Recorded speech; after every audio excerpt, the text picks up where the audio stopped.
What's good, Liberators?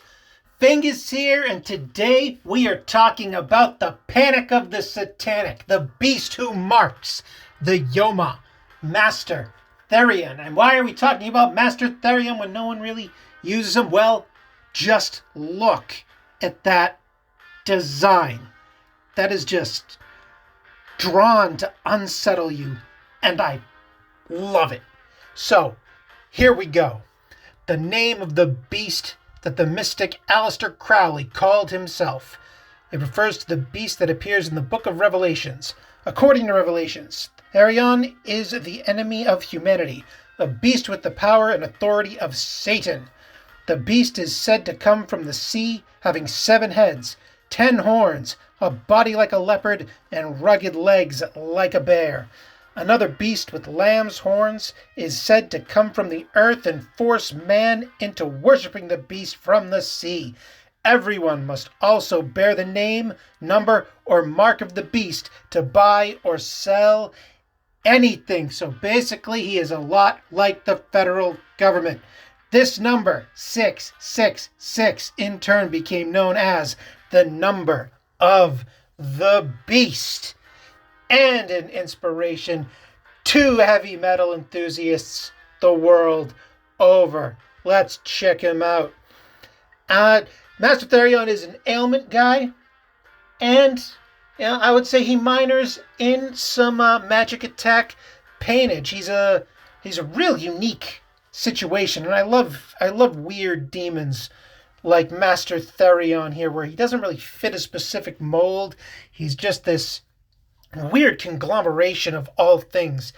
And even if it makes him less effective overall than other demons, I still love that they do this with their demon design. I like seeing weird things that aren't just DPS demon, heal demon, tank demon, that kind of thing.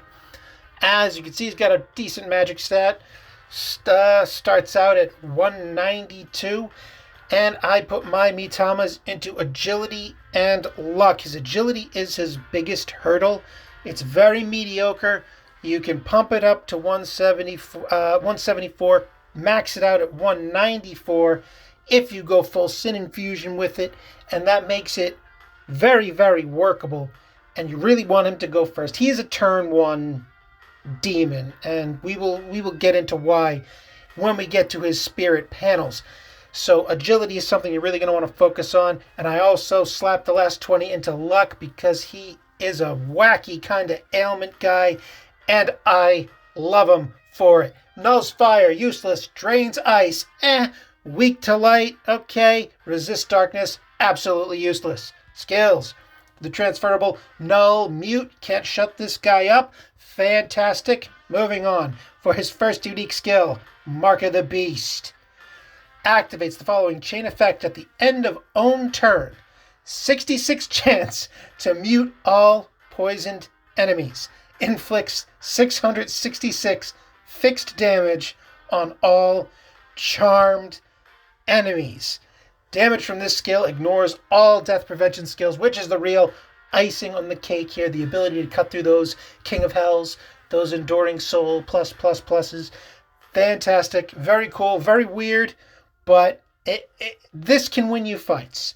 Now, if you got him on a speedster team and you just didn't have enough push to finish him off in that first turn, well, Therion can come in and not only potentially shut down the enemy offense for their counterattack, but may very well just wipe them out with this 666 fractional damage, taking out any demon that just lingered because of an Enduring Soul or whatnot.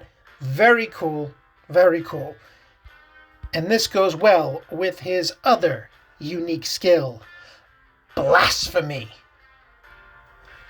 Inflicts fire or ice magic damage on a single enemy, the power of 160, with a 40% chance to inflict charm and poison on all enemies if the attack is successful. Okay.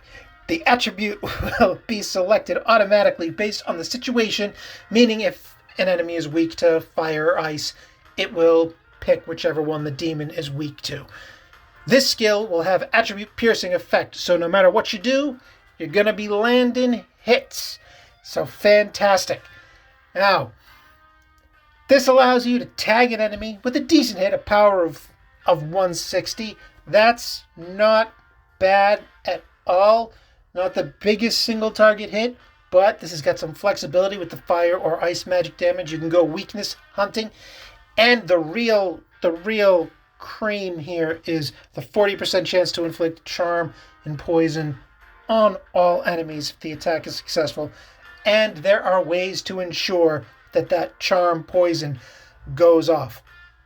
And if you level this up, 20% to damage dealt using this skill, not ailment infliction, damage dealt, and a minus MP cost of 1, bringing it from 6 MP to 5 MP, meaning if you run Divine Brands, you can't double tap with it because it's 5 MP. And wait, no, you started with 6. Yes, you can double tap with this if you have Divine Brands, or you can run Sick Brands, hit him turn 1, assuming there's no Undead Alice sucking the life out of you. And bear in mind, you pop off this skill and you charm poison the enemy team. And then Mark of the Beast comes in and mutes all poisoned enemies, and inflicting 666 fixed damage on all charmed enemies. So you get the triple ailment plus the 666 fractional damage at the end of your turn. So this is gonna pop off no matter what you do, really. So long as you're running them right, you got these ailments on, and now your opposing team, if the 666 didn't finish off any lingering enemies, now they're mute, charmed, and poisoned. That counterattack is gonna have a time breaking through that. And I've got him in the Psychic archetype, which gives us Epitome of Madness, plus 15% chance to inflict status ailments and 15% to his evasion. Heck yeah, fantastic. From what I remember, this is the money archetype. We will check out his others, but I don't remember them being all that impressive. I gotcha'd him with Insanity, plus 20% to inflict status ailments for obvious reasons. This is fantastic. And I slapped on Speedster for him because, like I said, he's a turn 1 guy. You want him to go first. He's very fragile. He's going to get slapped down if any team kind of gets the jump on you. So you got to do everything you can to make sure he goes first. Though you can compensate for that with other Speedster demons if you want to, and add a skill like Madness onto him for that super ailment boost. But you can also give him that good ailment infliction with Brands. So Speedster is the way I decided to go. As for Brands, Divine Brands, let him double tap. Or you can give him Sick Brands to try and ensure that one attack sticks. Both good options. Which one's better? Hey, that's for philosophers to decide. And as a secondary, Speed Brands. I think that is an absolute necessity. Even though his agility is middling, still every bit of speed counts when you're running fast. As for the Spirit panels, panel 1, plus 10% to fire and ice damage. Not bad, but not really his forte. His forte is the ailment fuckery. His magic attack damage is a nice little sprinkling, but I like him for those ailments, which is why I would recommend you go for panel 2 off rip if you are able. Activates the following chain effect when attacking first, removes barrier from all enemies. Now, this is a fairly common panel skill. There are a few demons out there, or several demons out there, who can break barriers automatically, and you could pair him up with one of those and get this done just fine. But hey, if he can do it himself, all the better. And this furthers my belief that he is a turn 1 demon. This panel right here, when you're attacking first, he breaks those barriers right down. And for the big Mamma Jamma panel 3, plus 20% to max HP. Hey, never anything to sneeze at in PvP. And plus 20% chance to inflict status ailments. anything you can do to take that ailment infliction rate to the extreme, get on it, because some people have ridiculous ailment resistance rates built into some of their demons, and you gotta be able to overcome that as best you can. And before we sign off today, let us check these other archetypal skills and see what else he has. But if memory serves, they're As for the Origami archetype, Mav Bufudine.